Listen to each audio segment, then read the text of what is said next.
A very good morning to everyone. Today we'll start exercise 4.3. Okay?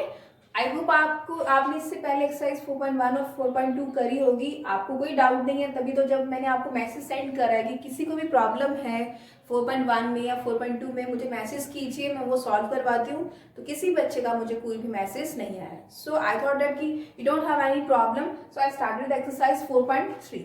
ठीक है. सो यहाँ पे देखिए, अब एक बार ये जो मैं एक्सरसाइज करवाती हूँ, obviously you are in 6th class, then आप 7 में जाएंगे, 8 में जाएंगे. तो 6 में एक थोड़ा सा कुछ बताया होता है, ज्योमेट्री का थोड़ा सा पोर्शन बताया होता है. फिर 7 में थोड़ा ज्यादा, 8 में थोड़ा ज्यादा बताते हैं, 9th में ज्यादा बताते हैं. ठीक है. तो जो बेस होता है वो हमारा ऑब्वियसली 6th क्लास हुआ. तो 6th क्लास में अगर अच्छी तरह हमें पढ़ा है पॉइंट क्या होता है, लाइन सेगमेंट क्या होता है, लाइन क्या होता है, पैरेलल लाइंस क्या होते हैं, ये सारा, तो हमें ज्योमेट्री में मेक श्योर कोई भी प्रॉब्लम नहीं आएगी. ओके. बट स्टिल अगर आपने ऐसा नहीं किया है, आप अच्छी तरह नहीं पढ़ते हो, तो आपको ये एंगल्स वगैरह में प्रॉब्लम आएगी ही आएगी. तो आप एक बार ध्यान से देखिए. ठीक है. अब यहाँ पे जैसे नेम द एंगल्स, यहाँ पे एंगल्स के नाम बताइए. सिंपल एक बार मैं ट्राइंगल एक बार लेती हूँ. ठीक है. अगर यहाँ पे ए नाम दे दिया, बी दे दिया, सी दे दिया. ठीक है. पहले ये बता के then I do this question. तो यहाँ पे कितने एंगल्स है? There are 3 angles. This is a and B and C. There are 3 angles. ठीक है. तो हम उसको ऐसे भी लिख सकते हैं, एंगल A, एंगल B और angle C. This is a sine of angle. Okay. अगर और हम उसको ऐसे भी लिख सकते हैं, see that is angle B A C. Okay. That is B A C. अब किसकी बात हो रही है? जो मिडल में एंगल होता है, यहाँ पे जो भी एंगल मिडल में होगा, अब उसकी बात हो रही है यहाँ पे. दैट इज एंगल ए की बात हो रही है. फिर क्या लिखूंगी मैं? अगर मुझे सी के बारे में लिखना है तो उसको क्या लिख सकती हूँ मैं? एंगल ए सी बी या बी सी भी लिख सकते हैं, ऐसा कोई इश्यू नहीं है. तो हमें एंगल सी की बात हो रही है. अब मुझे एंगल बी का लिखना है तो मैं क्या लिखूंगी? एंगल ए बी सी, या इसको सी बी ए भी लिख सकते हैं. ठीक है. तो यहाँ तो आप ऐसे लिख सकते हैं या ऐसे लिख सकते हैं. ठीक है. When you go in 8th और 9th क्लास जो भी है, तो तब आपको इस टाइप के भी समझ आना चाहिए कि कौन से एंगल्स की बात हो रही है यहाँ पे. ठीक है. फिर से बता रही हूँ, यहाँ पे ऐसे लिख सकते हैं, angle A, angle B, angle C. मैंने ऐसे लिख दिया. और मुझे ऐसे लिखना है तो बिकॉज बहुत सारे क्वेश्चंस आएंगे, उनको इस टाइप के भी लिखना पड़ेगा. तो यहाँ पे लिख दिया बी ए सी. ठीक है. यहाँ इसको सी ए बी भी कह सकते थे, बिकॉज मुझे तो एंगल ए की बात कर रही हूँ. फिर मैंने लिख दिया ए सी बी, और फिर मैंने क्या लिख दिया? A B C. इसको दोनों तरीके से लिख सकते हैं. ठीक है. अब अगर इस क्वेश्चन की बात आती है तो यहाँ पे आपको बताना है एंगल्स के बारे में. तो यहाँ पे देखिए 4 वर्टेक्स है ना, जितने वर्टेक्स होते हैं उतने एंगल्स होते हैं. तो देयर विल बी 4 एंगल्स. तो इसको लिखना कैसे है आपको बताती हूँ. Angle that is a. मैं अगर सपोज दैट मैं ए की बात कर रही हूँ, तो मैं कैसे लिख सकती हूँ? डी ए बी लिख सकती हूँ ना. मैं लिखती हूँ डी ए बी. ठीक है. बिकॉज ए की बात हो रही है. अब मुझे एंगल बी की बात करनी है, तो मैं इसको ऐसे लिख सकती हूँ, एंगल ए बी सी. ठीक है. Angle A B C. चलो, अब मुझे सी एंगल के बारे में लिखना है, तो मैं ऐसे लिख सकती हूँ बी सी डी. तो एंगल बी सी डी. अब एक एंगल रह गया ना, डी. इसको ऐसे लिख सकती हूँ, that is C D A. Angle C D A, या उसको ए डी सी भी लिख सकते हैं. ठीक है. तो अगर जैसे आपको एंगल ए की लिखना, उसको बी ए डी भी लिख सकते थे. बस आपको मेक श्योर दैट जो बीच में एंगल है, अगर आप बी की बात कर रहे हो, एंगल बी की बात कर रहे हो, और यहाँ पे लिख देते हो सी ए बी, बात तो आप एंगल बी की कर रहे हो और यहाँ पे एंगल सी ए बी लिख रहे हो, तो वो रॉन्ग होगा. क्यों रॉन्ग होगा? आपको बी एंगल चाहिए, बट यहाँ इसके हिसाब से तो एंगल ए की बात हो रही है. ठीक है. तो मेक श्योर दैट ये छोटी छोटी चीजें हैं जो बच्चे अगर अच्छी तरह कर ले, तो मुझे पता है कि उनको कोई भी प्रॉब्लम नहीं आएगी अपनी सीनियर क्लासेस में. ओके. जैसे 7 में जाएंगे, 8 में जाएंगे, 9th में, 10th में, जो भी, तो आपको कोई भी प्रॉब्लम नहीं आने वाली है. फिर अब देखिए यहाँ पे नेम द पॉइंट. आपको पॉइंट्स के बारे में बताना है. क्वेश्चन नंबर 2 है इन द इंटीरियर. ठीक है. अगर इसकी एग्जांपल ले लेते हैं, ट्रायंगल है, इसका इंटीरियर में कोई पॉइंट बना देती हूँ. मान लो यहाँ पे एफ बना देती हूँ. ठीक है. और यहाँ पे एक और एक यहाँ पॉइंट बना देती हूँ. सिंपल सी बात बताती हूँ. तो अगर ये पूछा जाता है कि एक ट्रायंगल है, इसमें इंटीरियर पॉइंट बताइए, तो इंटीरियर में कौन सा ये? दैट इज ये एफ हुआ. इंटीरियर पॉइंट एफ हुआ ना, क्योंकि ये ट्रायंगल के अंदर है. और एक्सटीरियर कहा जाए तो ये बाहर वाला पॉइंट होगा, उसको एक्सटीरियर कहा जाएगा. ठीक है. बस इस टाइप के क्वेश्चन है, ये समझते हैं. हैं, जैसे इन द इंटीरियर ऑफ, मैं फर्स्ट वाला करवा देती हूँ कि नेम द पॉइंट जो in the interior of angle DOE, C that is D, किसकी बात हो रही है, DOE, मतलब यहाँ पे इस एंगल की बात हो रही है DOE। उसमें क्या बोला है, in the interior of angle DOE, कहता कि DOE के ये पूरा है, इसके इंटीरियर में एंगल कौन है जो इसके अंदर है, तो कौन सा एंगल हुआ, सिर्फ एक ही तो हुआ, A, ठीक है, and that is A, this is not a angle, is a point A, ठीक है, A is in interior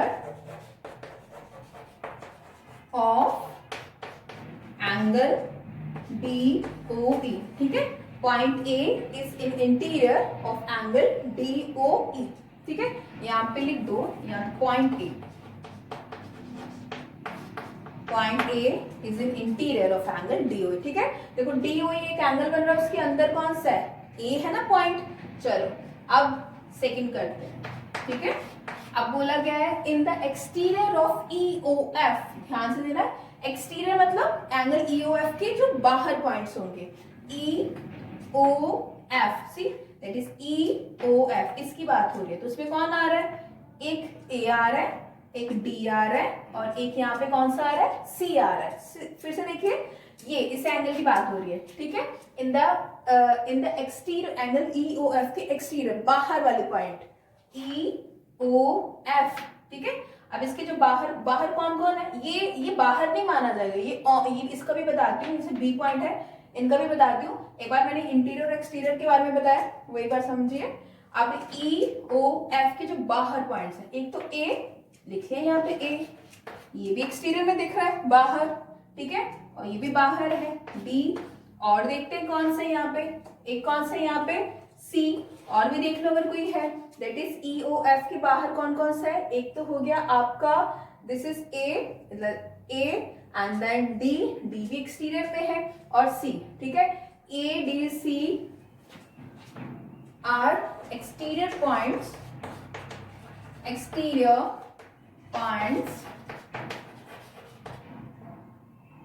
on angle,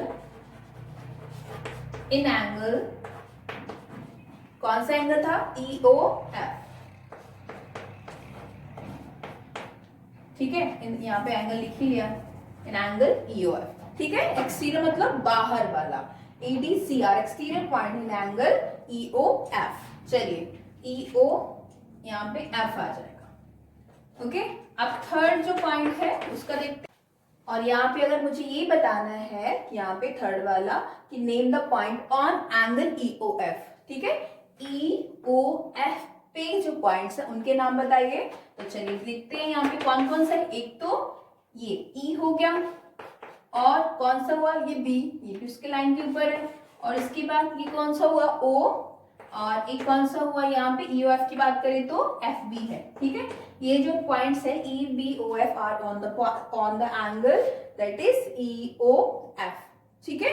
ये आपको चीजें जो है ये एग्जैक्टली समझनी पड़ेंगी ताकि आपको अगली क्लासेस में कोई भी प्रॉब्लम आए। Now see the next question, now see the question number 3, okay. इस क्वेश्चन में क्या बोला गया है, draw rough diagrams of two angles such that they have, अच्छा ठीक है, ड्रॉ रफ डायग्राम, आपको एक डायग्राम ड्रॉ करना है of two angles, एंगल्स तो दो होने चाहिए, ठीक है, such that they have, ठीक है, एंगल्स कितने होने चाहिए, दो, बट आगे क्वेश्चन में क्या पूछा गया है, one point in common, but दोनों में एक पॉइंट कॉमन होना चाहिए, ठीक है। तो जैसे मैंने एक डायग्राम बनाया, मैंने क्या करा, यहाँ पे मैंने चलो सपोज A ले लिया, यहाँ पे B ले लिया, यहाँ पे O ले लिया, यहाँ पे C ले लिया, और यहाँ पे D ले लिया। अब मैंने क्या कहा, एक पॉइंट से मैंने दो एंगल्स बना दिए, एक तो ये वाला और एक ये वाला एंगल, दो एंगल बन गए ना यहाँ पे, ठीक है। तो ये बोला था वन पॉइंट इन कॉमन। अब मैं देखो इनको पॉइंट्स लिखती हूँ, पॉइंट कौन सा हुआ इसका, O, only one point is common that is O। अब कौन से एंगल बने, देखो एक तो बन गया ये वाला इस साइड का BOC, एंगल BOC, और कौन सा बना एंगल AOD, एंगल AOD। देखा ना आपने कि एक पॉइंट में दो एंगल जो है वो क्या है, कॉमन है, ठीक है। चलिए ये वाला देखते हैं, सेकंड पॉइंट देखते हैं। 2 पॉइंट्स इन कॉमन। पॉइंट कितने कॉमन होने चाहिए? 2 पॉइंट होने चाहिए कॉमन, ओके, और 2 ही एंगल होने चाहिए।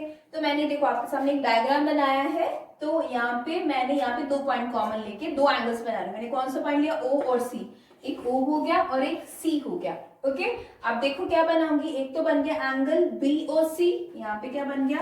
एंगल BOC, और एक कौन सा बन गया?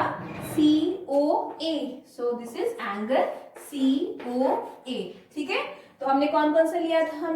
हमने यहाँ पे 2 पॉइंट्स लिए, कौन सा? O और C। तो 2 एंगल्स कौन से बने? एंगल BOC और एंगल COA, ठीक है।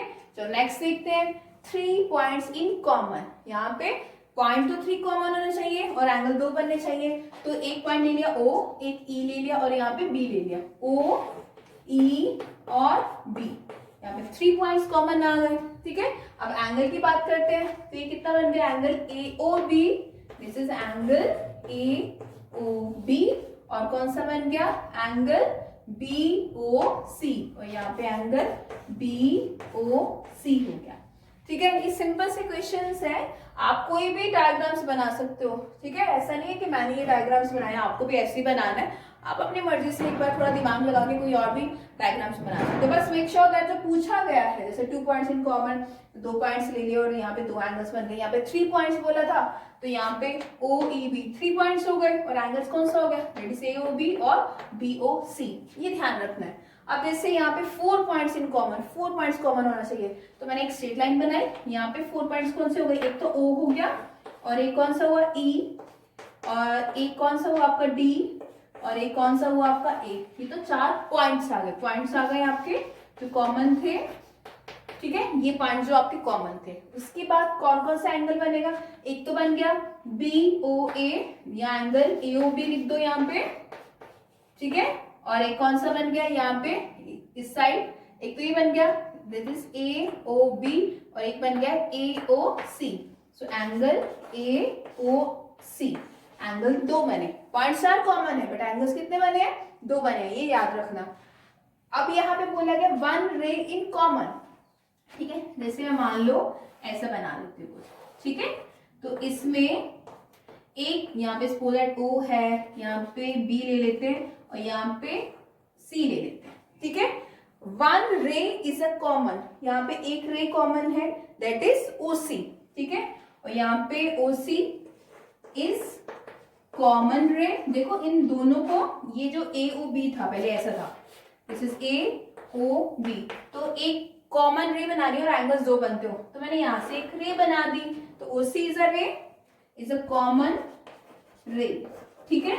अभी कौन कौन सा एंगल बनाएगी? एक ये वाला और एक ऑब्वियसली ये वाला बनाएगी, ठीक है। तो एंगल BOC और एंगल दैट इज COA, तो COA, ठीक है।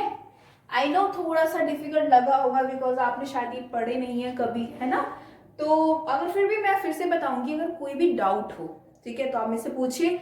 और जैसे मैंने ये डायग्राम्स लिए, आप अपने हिसाब से कोई भी डायग्राम्स बना के, जो उन्होंने पूछा गया है यहाँ पे क्वेश्चन में, 1 पॉइंट कॉमन होना चाहिए, बट एंगल 2 बनने चाहिए। यहाँ पे 2 पॉइंट्स, यहाँ पे 3, यहाँ पे 4, यहाँ पे 1 रे इन कॉमन। एक बार ये ध्यान से आप समझिए कि क्या कहा गया। और फिर से बता रही हूँ, अगर 4.1 में या 4.2 में कर्व्स वाले क्वेश्चन नहीं समझ आए कि ओपन कर्व क्या होती है, क्लोज कर्व क्या होती है, तो please watch the video again, because मैंने वीडियो में सब एक्सप्लेन किया हुआ है, ठीक है। तो नेक्स्ट वीडियो पे हम एक्सरसाइज 4.4 करेंगे। Till then thank you.